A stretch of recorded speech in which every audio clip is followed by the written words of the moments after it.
Tonight, we're continuing with our mandate to bring you closer to those vying for leadership positions in the country and interrogate their plans and vision for Nigeria if they're elected into office. This is essentially meant to help our viewers know what to expect, the kinds of promises to hold them to, and of course, to make the selection process easier for you. And our first guest tonight is one of those vying for the position, the top position in the country, is the first civilian governor of Zamfara State, serving 2 terms from May 1999 to May 2007 on the ticket of AMPP. He then served as senator for Zamfara West and deputy minority leader in the Senate. Today, he is a member of the APC and one of the 28 presidential aspirants in the party. Senator Sonny Yerima is our guest tonight. Thank you for joining us on the program. Thank you very much. I know you had been speaking about this. I mean, you had even, tried to run. We'll get to that. But seeing that you have, gone through with this time, I'd like to know first, simply by asking, how are you confident that Nigerians would want you as their president? Well, you see, as a Nigerian, like you said, who has served this country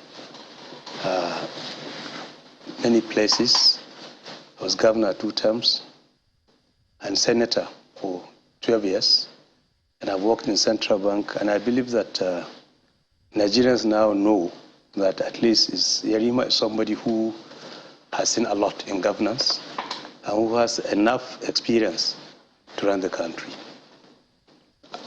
Okay, so I understand your pedigree. Yeah. You've been governor, senator, you've had experiences across the board. Yeah. But there's always a question as to what influences politicians, what makes them want to, run for positions. We can understand governorship, senatorial. But for the president, which is the #1 position in the country, and I'll ask again, how are you convinced that not just from your side, but from the side of Nigerians across North, South, all the regions, how are you confident that they actually want Senator Sonny Yerima as their president?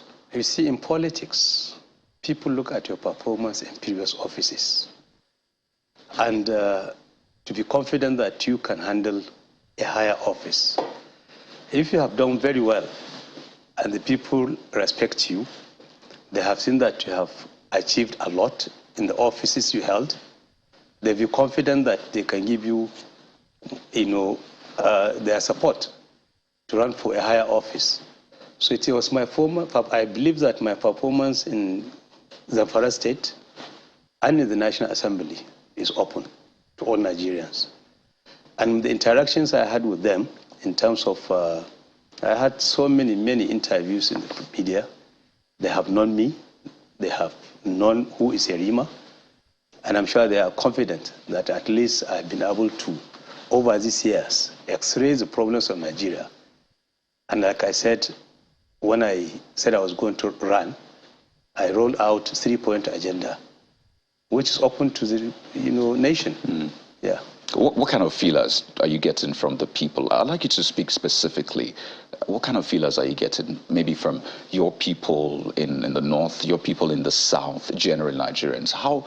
Help us understand, in terms of consultations, I imagine you've gone around, you've spoken to people. What kind of feelers are you getting from those people? And just how much is that spread? With the age of technology, you see the social media now, you can assess yourself and accessibility from the public. The social media is working hard. I mean, it's very open, it's transparent. I have seen responses from Facebook, from Instagram, from other social media apparatus. So I'm sure that the interaction I have with also my associations, I have more than 1,000 support groups that have been working since 2019. My aspirations did not start today. Like you said, in 2007, I came forward, but I had to withdraw for Mr. President that time. And in 2013, I created an association called Yerima Support Organization, which has been working, mobilizing Nigerians. Mm. And we are using technology. That we had an application that in the iOS, if you have Apple iPhone or you have Android, you can go and Google and see. I have more than 15 million supporters now 15 in million the system, supporters. yes. And yes. you think that will translate to 15 with their million telephone votes? numbers, with their pictures. You can get in touch with them through the app. So you have 15 million registered users on your app? So far, yes. What's the app called? The YSO. The Yerima YSO. Support Organization, yes. So you have 15 million downloads? We have already 8 million downloaded in the system, and we have forms that we have printed and returned.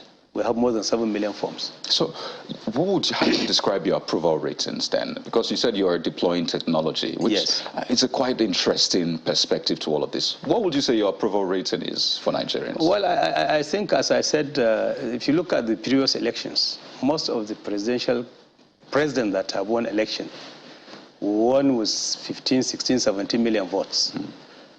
So I'm very confident that with the kind of support and followers I've already seen, it's possible that Yerima can still be the next president, inshallah. Well, you talked about the time you had to step down for then candidate Buhari, who is now president. And there will always be questions as to, maybe that's your game plan this time around. Throw your hat in the ring. I mean, show that you have a lot of support. You've said how many? 17 million? Yes, or thereabouts? 15 million. 15 million. Yes. I mean, show that and then use that as a bargaining chip. Maybe step down and vie for another office like you did the last time. It was a senatorial office you went for. So how is this time different?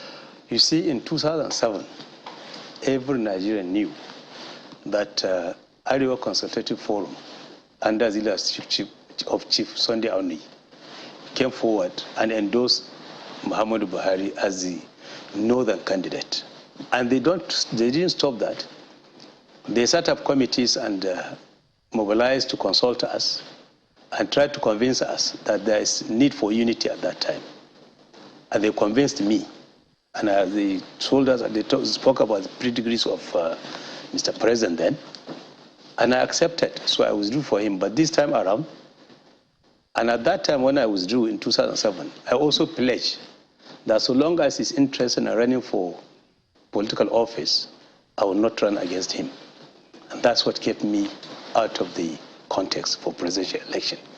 But now he has done his second term, and I believe that at my age, at the age of 62, because that time they say I was very young, I was 47, that I still have time. And by the grace of God, I have seen that they were, they are right to say that I can still run in the future, and that's why I'm running now. So you're not going to be stepping down for anybody? Well, you see, in politics, every politician believes, especially Nigerians, and generally Africans who have religion.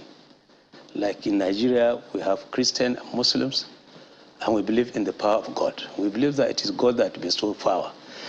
As a loyal as a loyal party member, if my party comes out to say that today, Yerima, the party, in the interest of the party, this game should go to this area or that area or this person, if they can convince me, I am telling you, I believe that it means that God has destined that it is still not time. But it's not a do-or-die affair. I believe that I will sell my ideas to Nigerians, and then they will see what I have for Nigeria. And I think this lends credence to that thinking out there, political pundits saying, this is all just to get bargaining chips. Throw your hat in the ring and use it as a way to bargain eventually. Nobody, no good politician will do that.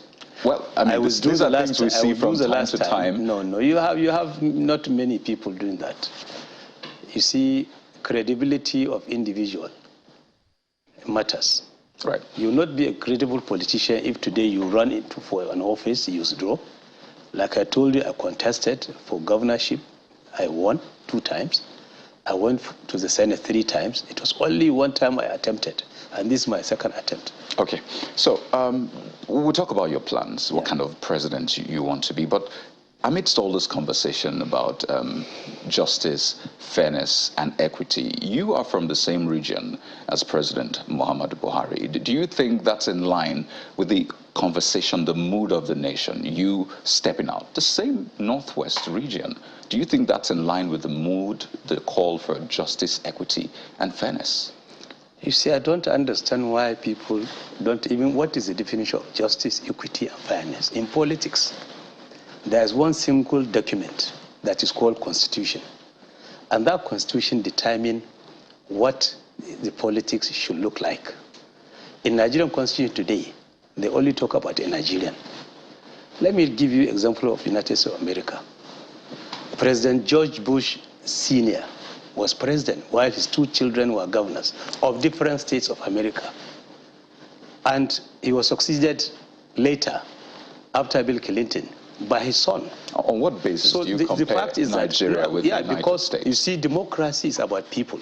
Well, we have it's not about, okay, tomorrow you start talking about... is way off the age of America's democracy, let me give you one example. So if you say there should be rotational presidency, suppose it is being included in the Constitution, it has to go down to local government level.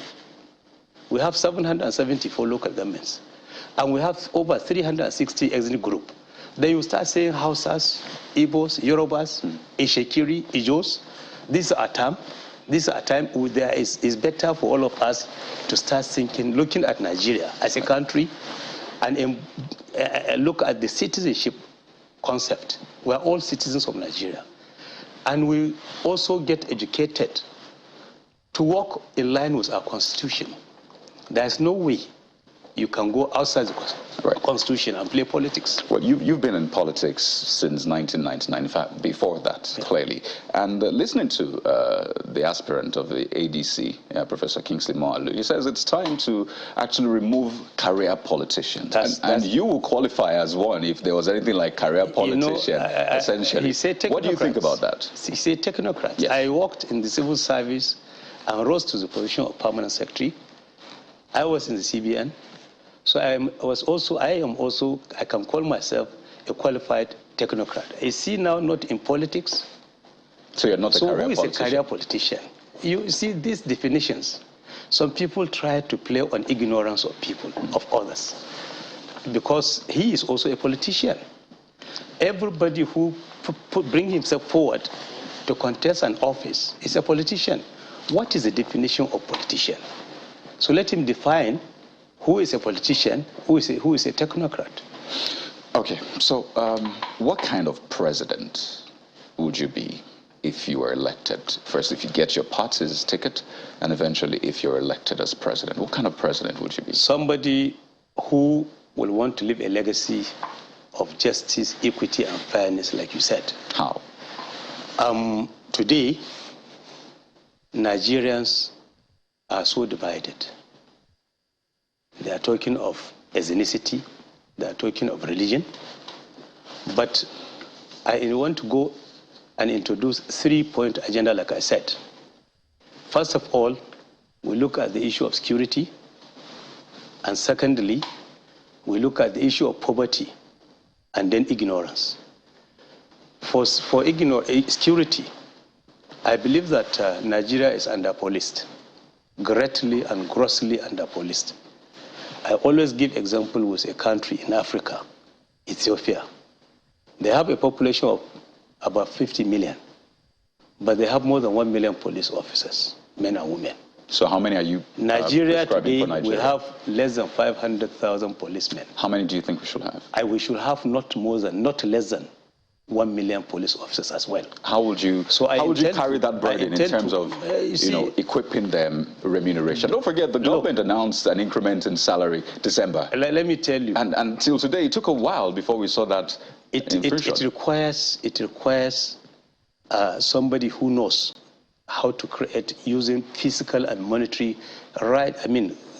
policy, fiscal and monetary policy, to make sure that government revenue base is increased, and making sure that there is proper allocation of resources. So you think this government does not know how to do that? No. They are doing their best. You see, every time problems of Nigeria are dynamic. They changes. When Mr. President was elected, the major problem we are facing was corruption. Very high and very serious level of corruption. So he came with 3-point agenda. He says he's going to address the issue of corruption. He's going to now address the issue of insecurity. At that time, there was issue of Boko Haram In fact, they have already almost captured Borno and Yobe State, and they have even come to Abuja and bombed the UN headquarters. So today, he has done his best in these two areas. Boko Harams are out of sight, and it's only issue of economy. When he was elected, the crude oil price was up to $140 a barrel, but shortly after he was sworn in, the price, reduced to barely about $30 a barrel. Even though it has increased yet again. So those are big challenges. It is now going up. Yes. Now. So you can see that time, times are different. And you see, every government will have a different strategy based on particular problems they have seen. The major problem in security today is associated with poverty. Once you can address the issue of poverty in Nigeria today, most other problems will be resolved. And it's interesting you made that point. We're winding down in a few minutes, and I'd like to take you up on these issues. You talked about poverty, and I mean, you are one of those who championed Sharia law as far back as 1999, and others followed suit. And part of the reasons that you thought this would work is to ensure transparency, reduce corruption, improve the livelihoods generally, governance structure in the northern states. Then, would you say that 20 years down the line, over 20 years, the North is better off with the Sharia law? Well, during my time, yes. But today, you see, because well, it depends on who is in the system, on the government. During my time, you check records. President Obasanjo declared in his government, the IG said that the Zamfara state is virtually zero, crime-free state. They describe, I don't know what method they use. They say crime rate in Zamfara at that time was 2%, 0.2%. So the fact is that once you have Sharia, at that time, Sharia means justice, equity, and fairness. Ask the Christian in Zamfara. They will tell you that at that time, they were better off. Recently, when I declared in Abuja, the chairperson, Christian Association of Nigeria of Zamfara, was there, Ms. Lami, and she told Nigerians what kind of benefit the Christian had. There was social justice. But that's not the case today. There was because development. If we look at the state of security or insecurity in Zamfara state, or in northern states generally, it's just a new dimension. Enrollment, and this is not just school a year ago. Check the records of school enrollment. I created, female education. No, not at your time. The UNICEF gave figures recently about out-of-school children in Nigeria, majority in the north. But these lots of issues really to take up with you. But let's see if we can anchor on this one, because you've had quite some controversial moments, really. And some will say you handled them quite well. In fact, some went to court like this Sharia and came out in your favor. Some you spoke to directly. Because it was constitutional. And one of those controversial moments that is quite conspicuous for a lot of Nigerians is that time, the marriage that you had with a young girl, and that caused quite a stir in the country at that time. And incidentally, or do I say coincidentally, today there is a case in court about some minors who were involved in alleged sexual conduct. And I wonder, for you, did you cringe when you saw that story that concerned those students in Lagos? You see, sexual conduct is different from marriage. You see, that's why I said ignorance is our problem. You can see a professor who does not know the law, who does not know anything about Constitution. The Constitution of Nigeria, that is why, like you said, whatever happened that time was history. If I had done anything wrong, I would have been taken to court. The NAPTIP wanted to try the case, and they dropped the matter because I didn't do anything wrong. Whatever you are doing, if you are ignorant of the law, then you are bound to have problems. But once you do any action based on law and according to law, you don't have problem in any society. So did that matter worry you? Did it How can it matter? Because I did nothing wrong. No, I'm talking about the incident that involved the minors. That is antisocial activity. We're talking of marriage. You go to any society in Nigeria, any society, traditional society, do they have any age bracket for marriage? There is no law. There is no law in Nigeria that determines when and how you get married. The Muslims have Sharia. The Christians, I don't know what the doctrine says. But as far as we are concerned, you have to do everything you want to do in Nigerian society, in any society. Even though there will be inferences to the Child Rights Act and others. But clearly, so many issues to raise. But because of time, Senator, we have to anchor at this point. But we wish you the very best in this ambition. I mean, 28 aspirants in your political party. I wonder how the primaries will go and the horse trading. But we'd like to thank you so much, thank you very much for your time. But before we close, let me just ask you this, because, I mean, it's a matter that a lot of people are quite interested. Would you still consider marrying a minor, 13-year-old? Or, I mean, you didn't give the age of your bride at that time, but would you? Is that something you'll still consider? You see, like I said, you don't talk about any age when you are going to marry. I don't know your own society, but under our own system, under Sharia, there are criteria that are followed. So once anything I want to do is according to law of Nigeria, there's nothing stopping me from doing it. So you don't mind a 13-year-old? Anything that is according to the law. I cannot do anything unlawful or illegal. You will not find Yerima doing anything illegal in this country. Just to be clear, because a lot of Nigerians are watching, is marrying a 13-year-old wrong? It depends on the society. It depends on your understanding of what is minor. It's not wrong. I don't think you look, the issue of age. Where do you have any issue of age in our law? Tell me.